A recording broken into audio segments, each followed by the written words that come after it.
So for more on the situation in Zimbabwe, we are joined by the senior researcher from Human Rights Watch, Dewa Mavhinga. Thank you so much for coming through, Dewa. And so we're reporting now that 6 people have died, have been killed, and the reports seem to suggest that at least 5 of them were shot. But, you know, at this particular point, we don't really have much official information. What is your information that you are getting on the ground in as far as, you know, the injuries, people that have been detained, especially now that, you know, the internet seems to have been interfered with in Zimbabwe?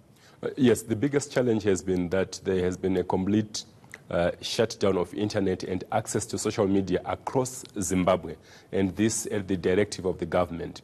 But before the shutdown, as Human Rights Watch, we had received confirmation of at least 5 deaths as a result of gunshot wounds and injuries, gunshot injuries to 25 others.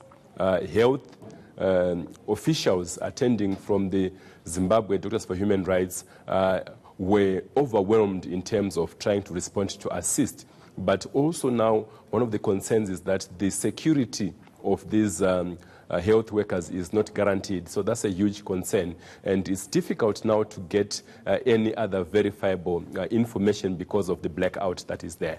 And when we're reporting that people have been shot, is it at the hands of the state security, you know, officials, police and others? Yes, the police and the army are responsible. There has been in circulation on social media a clip of showing a person in plain clothes brandishing and using an AK-47 rifle. I saw but that. we believe that this could also be a member of the security services because those assault weapons are not in the hands of ordinary people in Zimbabwe.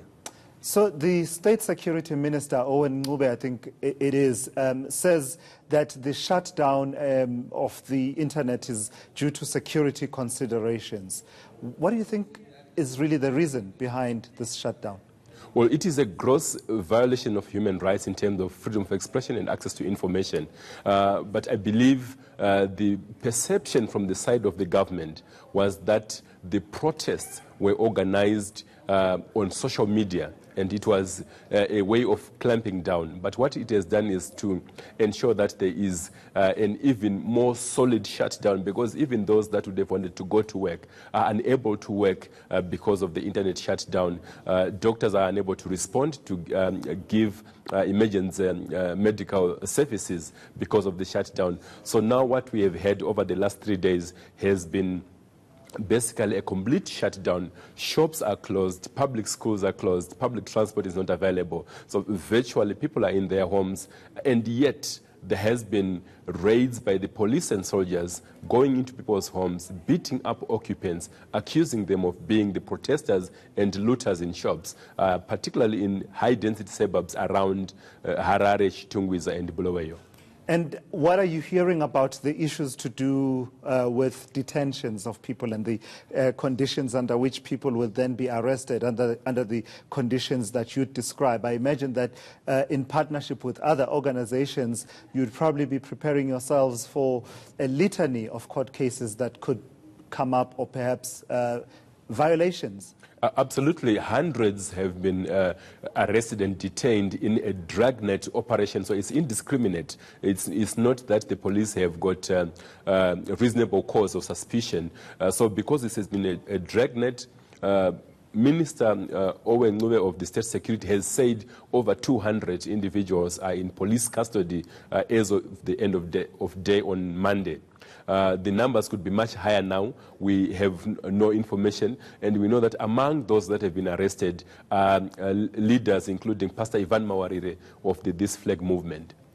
So just a final question from me then, Dewa. What does this do to, you know, whatever goodwill was there for the Zimbabwean government of Emmerson Mnangagwa? I mean, when Robert Mugabe fell, there was sort of a moment in which, you know, certain segments of society and perhaps around the world, there was a belief that perhaps this new leadership could be reformist in its approach. We had the incidents that happened on the 1st of August. There was a commission of inquiry that came up with specific, recommendations led by Kgalema Motlanthe in terms of law enforcement around protests, etc., etc. And just, barely weeks after that has happened, we're now sitting here with at least 6 people, according to reports, dead again as a result of action against protests.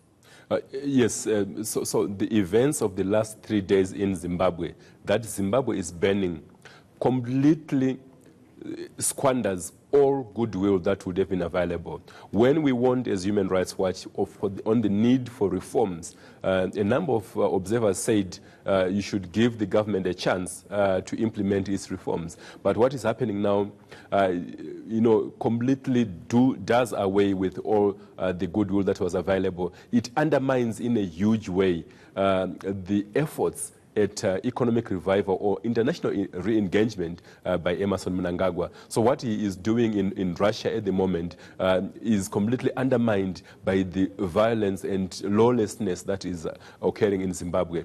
There is no investor in their right mind who would want to come and invest in a country that is burning. So what is happening is most unfortunate, but the government can exercise better leadership and ensure that it's not only a focus on the economics, but also the political fundamentals to ensure that there is peace and stability, a restoration of the rule of law. Why would the government shut down internet? That does not help its cause at all, because it's a violation of human rights, and the international community is watching. This is not good at all. All right, thank you so much for coming through. Dewa Mavhinga of Human Rights Watch, talking to us there about the situation in Zimbabwe.